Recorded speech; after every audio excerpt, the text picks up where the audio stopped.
नमस्कार दोस्तों, Ram Ram, good evening, जय श्री कृष्णा। कैसे हो? उम्मीद करता हूँ अच्छे होंगे। आज हम नए चैप्टर में शुरू करेंगे।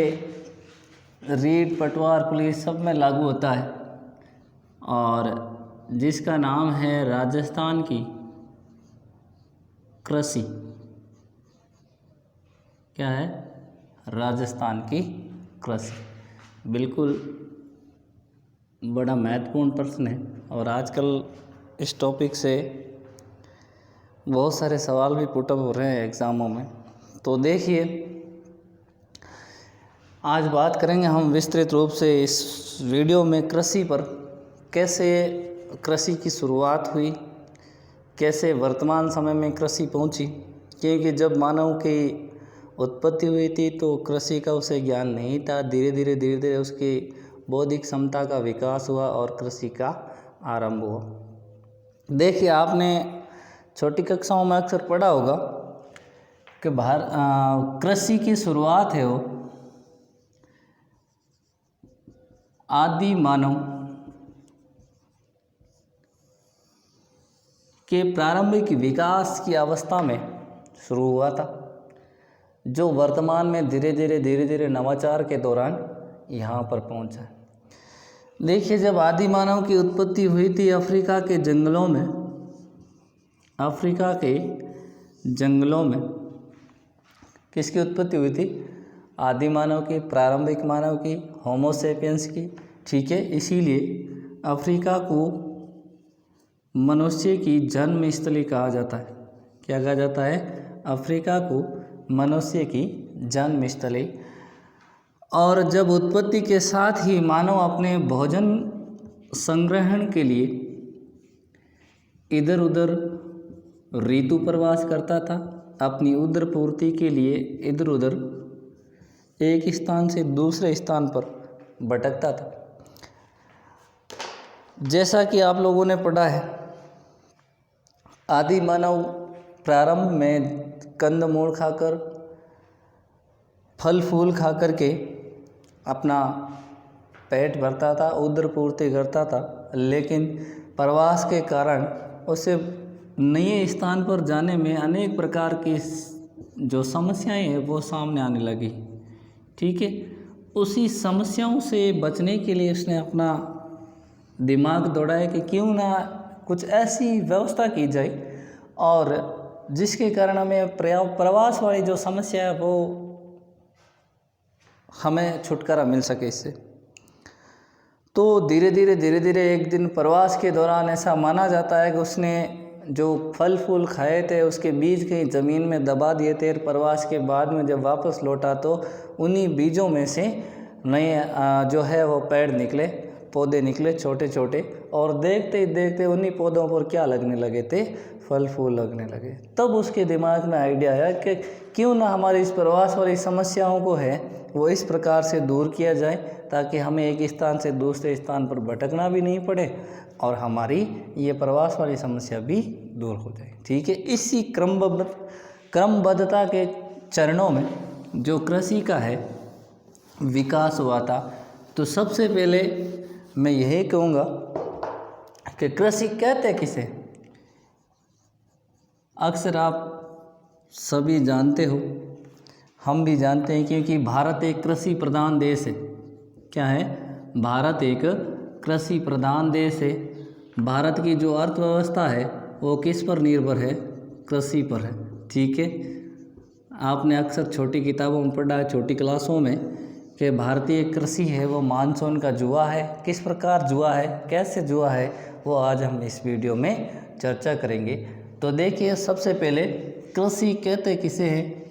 वैसे तो आम बोलचाल की भाषा में जो फसलों को उगाना वही कृषि है और साधारणतः वो यही है कि प्राथमिक क्रियाओं के दौरान, किनके दौरान?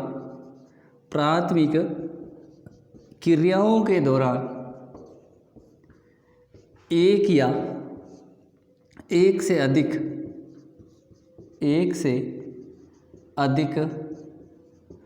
फसलों को उगाना, एक या एक से अधिक फसलों को उगाना ही क्या है? कृषि।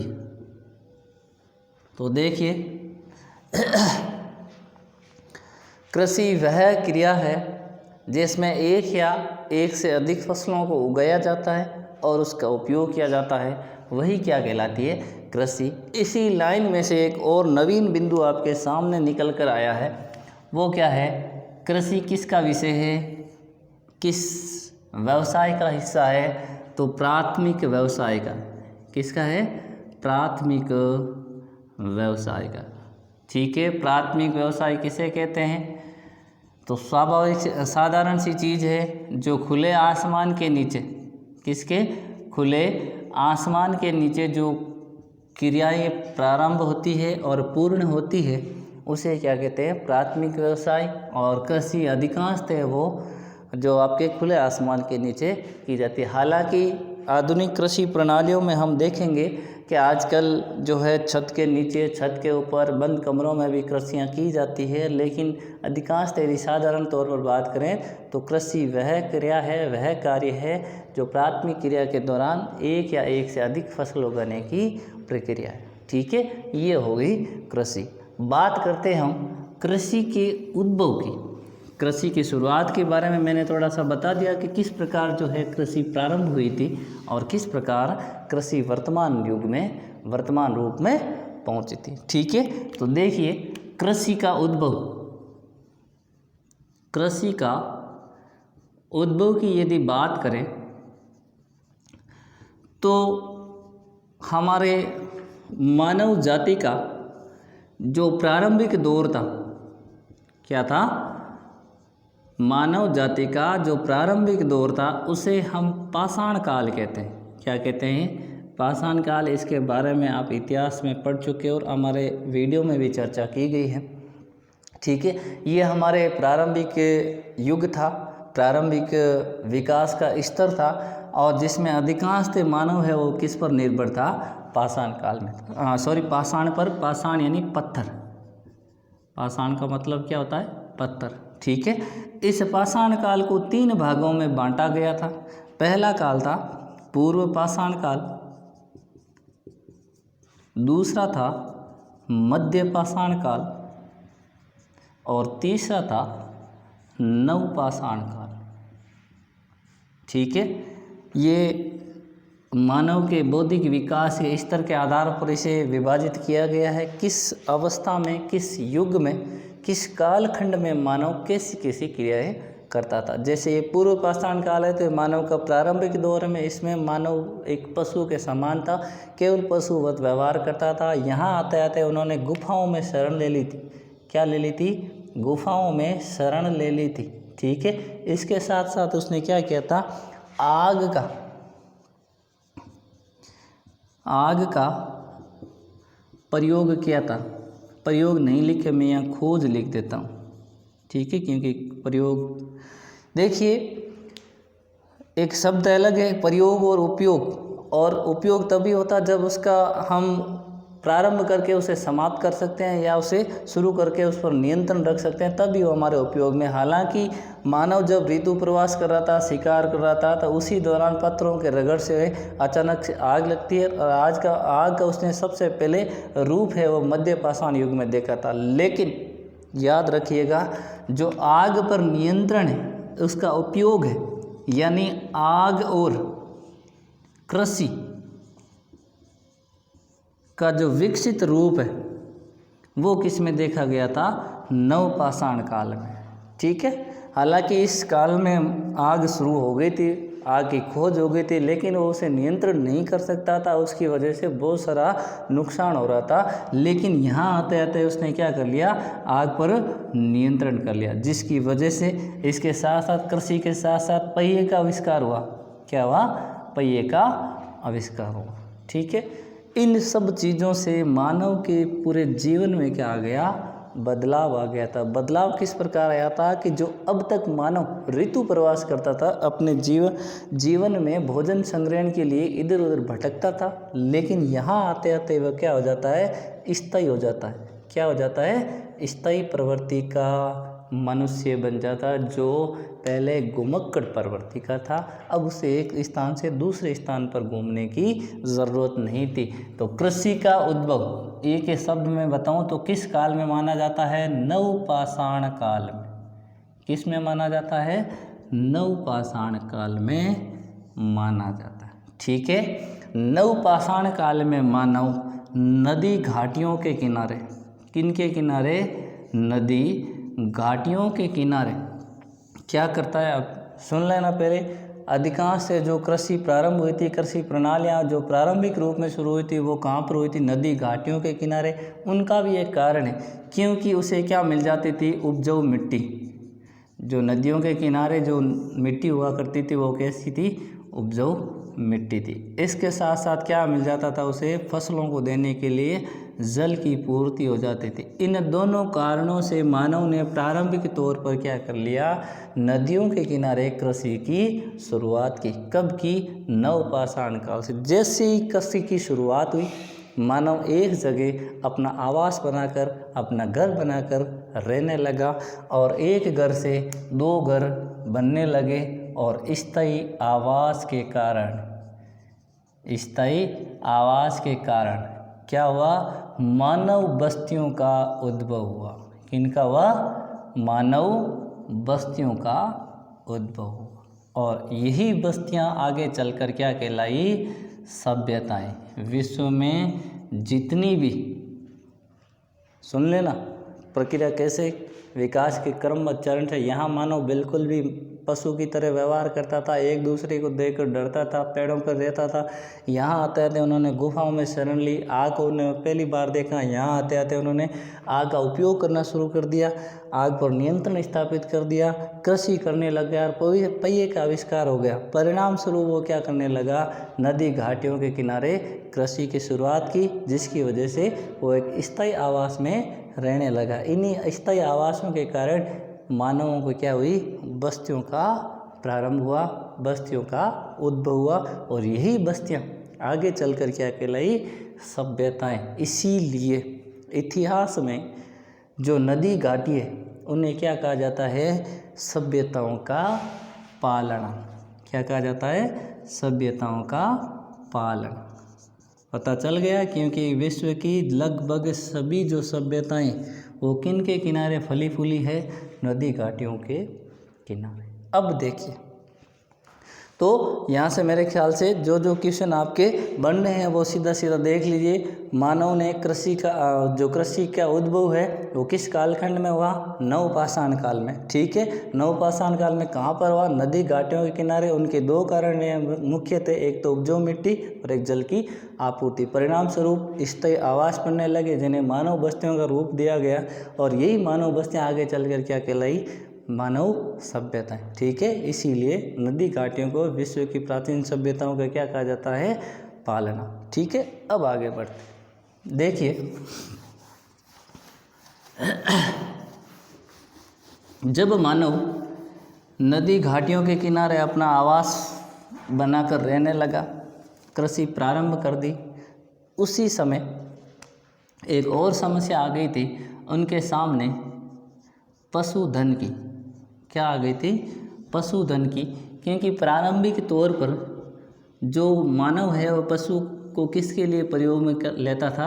मांस के लिए, अर्थात अपने खाने की सामग्री के रूप में या भोजन सामग्री के रूप में। ठीक है, फिर वही प्रॉब्लम आ रही थी इनके सामने कि जंगल में जाओ, मार कर लाओ और फिर है वो खाना खाओ। ठीक है, लेकिन नवपाषाण काल के दौरान उन्होंने सोचा, जब कृषि प्रारंभ हो गई, सारी समस्याएं लगभग धीरे धीरे समाप्त हो रही थी, सिवाय इसके मांस वाली समस्या के, खाने वाली समस्या के। तब उन्होंने सोचा क्यों न पशुओं को पालतू बनाया जाए। क्या बनाया जाए? क्यों ना उन्होंने सोचा कि पशुओं को पालतू बनाया जाए, जिसकी वजह से क्या हो जाएगा? आपके ये खाने वाली समस्या, इधर उधर जाने वाली, जो भटक कर लाने वाली समस्या, वो समाप्त हो जाएगी। मानव ने पशुओं को धीरे धीरे पालना शुरू कर दिया, और पालने के साथ ही उन्हें मांस यदि नहीं चाहिए होगा तो दूध, दही और इसके अलावा गोबर मिलने लगी थी, जो क्या करती थी, खाद का उपयोग, क्या करती थी, खाद का उपयोग। ठीक है, खाद का रूप ले लिया था गोबर ने। खाद के कारण जो कृषि की विकास प्रक्रिया है उसे क्या मिला था, बल मिला था। ठीक है, क्या मिला था, बल मिला था। बल कैसे मिला था, तो देखिए, मानव द्वारा जब पशुओं को पालतू बनाया गया तब एक कृषि का नया रूप सामने आया। क्या आया, जिसे हम मिश्रित कृषि का नाम देते हैं। क्या नाम देते हैं, मिश्रित कृषि का नाम देते हैं। ठीक है, जिसमें कृषि तथा पशुपालन साथ में किया जाए। क्या किया जाए, मिश्रित कृषि में कृषि तथा पशुपालन साथ में किया जाए, वो कृषि क्या कहलाती है, मिश्रित कृषि। जब मिश्रित कृषि कर रहे थे, हालांकि भूमि का टुकड़ा क्या होता, जो कृषि करते थे, कृषि वाली भूमि का टुकड़ा 1-2 साल में क्या हो जाता था, अनउपजाऊ हो जाता था। क्या हो जाता था, अनउपजाऊ हो जाता था। परिणाम स्वरूप उसे एक और भूमि का टुकड़ा साफ करके उस पर कृषि करनी प्रारंभ करती थी। अर्थात एक स्थान पर जब कृषि करता था, 2 या 3 साल बाद में जब उसकी गुणवत्ता समाप्त हो जाती है, तब मानव दूसरे स्थान पर एक और टुकड़ा तैयार करता है, झाड़ियों को काट करके फिर उस पर क्या करता है, खेती करता है। ठीक है, तो जो प्रारंभिक कृषि थी, यह क्या प्रणाली कहलाई, एक स्थान से दूसरे स्थान पर, यह आप अक्सर पढ़ते हो कि स्थान बदल बदल कर, ध्यान से सुन लेना, कृषि पद्धतियाँ कैसे जो वर्तमान युग में पहुंची थी और जो वर्तमान युग में कृषि हमारे सामने है, एक लंबी विकास की प्रक्रिया सामने आई थी। अर्थात एक स्थान से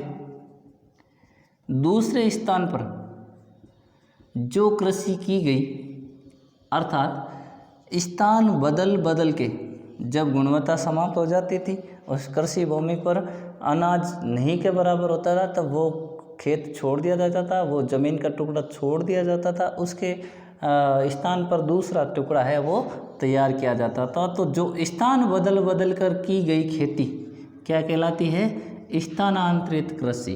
क्या कहलाती है, स्थानांतरित कृषि। इसे अलग अलग भागों में, जैसे झूम कृषि, लदांग कृषि, मिल्पा, दजिया, चिमाता, वालरा, ये विश्व, भारत और राजस्थान में अलग अलग जगहों पर अलग अलग जनजातियों के आधार पर, अलग अलग क्षेत्रों के आधार पर स्थानांतरित कृषि का नाम दिया गया। ठीक है, वह कृषि जो एक स्थान से दूसरे स्थान पर, अर्थात स्थान बदल बदल के की जाए, वो क्या कहलाई थी, स्थानांतरित कृषि। ठीक है, इसे विश्व में अलग अलग जगहों पर क्षेत्र तथा जातियों के आधार पर नाम दिया गया, जो आपके सामने। ठीक है, अब देखिए, अब स्थान बदलने का मैंने कारण बता दिया था कि क्या कारण है स्थान बदलने का, क्योंकि 2-3 साल बाद में जो ज़मीन है वो अनउपजाऊ हो जाती थी, मिट्टी की गुणवत्ता समाप्त हो जाती थी, और जिसकी वजह से उन्हें स्थान बदलना पड़ता था। तब मानव के दिमाग में आइडिया आया कि जो हम पशुधन द्वारा हमें गोबर मिलता है, क्या मिलता है, क्योंकि मानव ने पशुओं को पालतू बना दिया था, जो गोबर मिलता है वो उस अनउपजाऊ भूमि के टुकड़े पर डाल दिया जाता था। जब मानव ने प्रारंभ में यह प्रयोग किया तो अचानक से क्या हुआ, अनाज में अत्यधिक उत्पादन हुआ। कि वाह क्या बात है, जो अब तक इतनी बड़ी समस्या थी, एक दूसरे स्थान को साफ करना, ये करना, वो करना, इतनी बड़ी समस्या थी, पशुओं के गोबर के कारण वो क्या हो गया, वो समाप्त हो गया, क्योंकि अनाज में अत्यधिक उत्पादन बढ़ने लगा, मिट्टी की गुणवत्ता बनी रहने लगी। अब उसे एक स्थान से दूसरे स्थान पर भूमि के टुकड़े को साफ नहीं करना था। ठीक है, जैसे यह प्रक्रिया प्रारंभ हुई, मनुष्य ने एक और नवीन कृषि प्रणाली का विकास किया, और वो क्या कहलाई थी, स्थायी कृषि। क्या कहलाई, स्थायी कृषि। ठीक है, स्थायी कृषि में जब खाद एवं गोबर और अन्य जो घास फूस की वजह से अनाज उत्पादन अधिकता हुई, यानी जब अनाज में उपयोग के बाद में अधिशेष रहने लगा तब प्रारंभ हुई थी क्या, व्यापार प्रणाली। अर्थात प्रारंभिक मानव ने अपने अधिशेष अनाज को एक स्थान से दूसरे स्थान पर बेचने की प्रक्रिया प्रारंभ हुई थी और वही क्या कहलाया था, व्यापार। और धीरे धीरे व्यापार के कारण ही क्या हुआ था, व्यावसायिक फसलों का उत्पादन हुआ था। क्या हुआ था, व्यावसायिक फसलों का विकास हुआ था, प्रारंभ हुआ था। तो देखिए एक बार रिपीट करते हैं। सबसे पहले कृषि किसे कहते हैं, तो प्राथमिक क्रिया के दौरान एक फसल या एक से अधिक फसल को उगाने की क्रिया को क्या कहते हैं, कृषि कहते हैं। कृषि का प्रारंभ कब हुआ था, तो टू द पॉइंट यदि बात करें तो कृषि का प्रारंभ नवपाषाण काल में हुआ था। क्या हुआ था, नवपाषाण काल में जो प्रारंभिक कृषि थी वो क्या थी, आपकी स्थानांतरित कृषि थी, जो एक स्थान से दूसरे स्थान पर स्थान बदल के की जाती थी। ठीक है। उसके बाद नेक्स्ट बात करते हैं हम मिश्रित कृषि की। तो नवपाषाण काल में मानव ने पशुओं को क्या बनाया था, पालतू बनाएगा, जिसके परिणाम स्वरूप उसके दूध, दही और मांस के साथ साथ उसे गोबर मिलने लगा। उस गोबर का खाद के रूप में प्रयोग करने लगे। परिणाम स्वरूप गोबर के खाद के रूप में प्रयोग से क्या हुआ था, उत्पादन है वो बहुत ज़्यादा बढ़ा और जिसके कारण उसके घरेलू उपयोग के अलावा भी अनाज बचने लगा। और अनाज बचने के कारण क्या हुआ था, आपका व्यापार प्रारंभ हुआ था। व्यापार के साथ साथ उसे स्थान बदलने की ज़रूरत नहीं थी, अर्थात क्या हो गई थी, स्थायी कृषि प्रारंभ हो गई थी। ठीक है। उसके बाद में धीरे धीरे आधुनिक समय आते आते अनेक सारी कृषि प्रणालियों पद्धतियों का जन्म हुआ, जो हम आगे पढ़ेंगे। देखिए नेक्स्ट बात करते हैं अब भारतीय कृषि की। क्या करते हैं, भारतीय कृषि की बात करते हैं। देखिए भारत में जो सबसे पहले कृषि के प्रमाण मिले वो कहाँ मिले, कालीबंगा से। कालीबंगा एक सभ्यता स्थल है, इसे आप सब जानते हो, मेरे ख्याल से बताने की ज़रूरत नहीं। वर्तमान में हनुमानगढ़ में, कहाँ पे है, हनुमानगढ़ में है। विश्व में पहली बार, मैं भारत की नहीं कर रहा हूँ, मैं राजस्थान की नहीं कर रहा, अपितु विश्व में, किसमें, विश्व में पहली बार दोहरे जुते हुए खेत, किस प्रकार, दोहरे, इस प्रकार। ठीक है। यानी विश्व में सर्वप्रथम दोहरे जुते हुए खेत के प्रमाण कहाँ से मिले हैं, जुते हुए खेत के प्रमाण कहाँ से मिले हैं, कालीबंगा से। ये आपके रीट में टॉपिक है, राजस्थान की प्राचीन सभ्यताएं। ठीक है। जब आप पढ़ोगे तब देखोगे। तो जो विश्व में सबसे पहले कृषि के प्रमाण है किसके, खेतों के रूप में, वो कहाँ से मिले हुए, कालीबंगा से दोहरे जुते हुए खेतों के प्रमाण मिले हैं। तो भारत में कृषि का प्रारंभिक जो बिंदु है वो कहाँ से माना जाता है, सिंधु सभ्यता से। किससे माना जाता है, सिंधु सभ्यता से। इसके अलावा एक लोथल करके जगह, ठीक है, गुजरात की, लोथल से चावल और धान के अवशेष मिले। किसके मिले, चावल और धान के अवशेष मिले। ठीक है। इसी प्रकार सिंधु सभ्यता में जो है आपके कपास के अवशेष मिले, जिसे यूनानी सीडन कहते थे। क्या कहते थे, सीडन कहते थे। तो भारत में कृषि की प्रारंभिक अवस्था या प्रारंभिक बिंदु कहाँ से माना जाता है, आपके सिंधु सभ्यता से। प्रमाण स्वरूप हमारे पास क्या है, कालीबंगा से जुते हुए खेत कैसे, दोहरे। ये सवाल आपके कई एग्जाम में पूछे गए कि विश्व में दोहरे जुते हुए खेत कहाँ से मिले, चावल के अवशेष कहाँ से मिले हैं, तो लोथल से। ठीक है। तो विश्व में, भारत में, राजस्थान में, यदि भारत और राजस्थान की बात करें तो कृषि की शुरुआत कब से मानी जाती है, सिंधु सभ्यता से। ठीक है।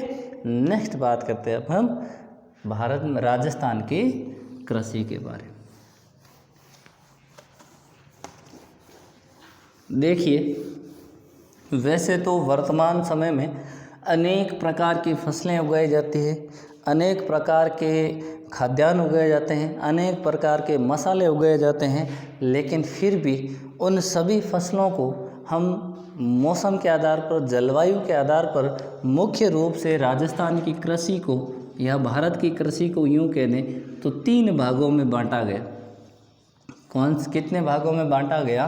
3 भागों में राजस्थान की कृषि का मुख्यतः 3 भागों में विभाजन करते हैं। सबसे पहले बात करते हैं हम खरीफ की फसल की। क्या बात करते हैं? खरीफ की फसलें। इसे ही हमारी राजस्थानी या मारवाड़ी भाषा में सावणु फसल। कौन सी फसलें? सावणु फसलें। क्योंकि अधिकांश जो फसल है, लगभग फसलें, खरीफ वाली फसलें किस में बोई जाती है? हिंदू पंचांग के अनुसार सावन के महीनों में। ठीक है, नेक्स्ट बात करते हैं, वो है आपकी रबी की फसल, या इन्हें ही मारवाड़ी भाषा में या राजस्थानी भाषा में क्या कहते हैं? उन्नाळु फसल। उन्नालू फसलें। ठीक है, नेक्स्ट बात करते हैं जायद फसलें। ठीक है, क्या है? जायद फसलें, या इन्हें ही हम क्या नाम देते हैं? चारा फसलें। ठीक है, देखिए अब इनके बारे में थोड़ा सा डिस्कशन कर लेते हैं। ये बोई जाती है जून या जुलाई में। कब बोई जाती है? जून या जुलाई में। जैसे अब वो आगे वाली फसलें प्रारंभ होगी तो वो किस में होगी? खरीफ की फसलें या सावणु फसलें। तथा काटी जाती है आपके सितंबर और अक्टूबर में। कब काटी जाती है? सितंबर और अक्टूबर में। ठीक है, एग्जाम्पल के तौर पर देखें तो मूंग, मोठ, बाजरा, जवार, गवार, ये सब किस में मिलते हैं? आपके सावणु फसल में। ठीक है, नेक्स्ट बात करते हैं, ये अक्टूबर नवंबर में बोई जाती है। अक्टूबर नवंबर में बोई जाती है और फरवरी मार्च में काटी जाती है। ठीक है, फॉर एग्जाम्पल यदि इसके उदाहरण के तौर पर बात करते हैं तो देखिए गेहूँ, जीरा, सरसों, ये सब। ठीक है, नेक्स्ट बात करते हैं जायद फसलों की। तो इनमें मुख्यतः तरकारियाँ, सब्जियाँ और चारा फसलें बोई जाती है। ये आपके मार्च अप्रैल में बोई जाती है और मई जून में काटी जाती है। ठीक है, यहाँ पे मैं बता दूँ आपको, आपने सुना होगा चावल, कपास और गन्ना, ये तीनों फसलें खरीफ की फसलें। सवाल पूछा गया था, हालांकि चावल की जो किस्में हैं वो लगभग तीनों प्रारूप में भी बोई जाती है। भारत के अनेक जगहों पर जो खरीफ, रबी और जायद फसलों के रूप में चावल को उगाया जाता है, लेकिन पर्टिकुलर मोस्ट रूप से अधिकांश चावल है वो किसकी फसल है? खरीफ की फसल है। कपास किसकी है? खरीफ की। गन्ना किसकी है? खरीफ की। ठीक है, ये तो हो गई जलवायु के आधार पर या मौसम के आधार पर फसल प्रारूप, जिसमें मुख्यतः 3 प्रकार की फसलें हैं, खरीफ फसलें, रबी फसलें और जायद फसलें। कब कब बोई जाती है, कौन कौन सी फसलें मुख्यतः मैंने आपको बता दिया। नेक्स्ट बात करेंगे अब हम कृषि की व्यावसायिक फसलें। कौन कौन सी फसलें व्यावसायिक है, व्यावसायिक फसलें क्यों शुरू हुई, उसके पीछे कारण क्या है, नेक्स्ट बात करेंगे हम इन सब के बारे में अगले वीडियो में। तो वीडियो कैसा लगा ज़रूर बताना, लाइक करना, कमेंट करना, शेयर करना। ठीक है, मिलेंगे फिर हम नए वीडियो में एक बार फिर से। धन्यवाद।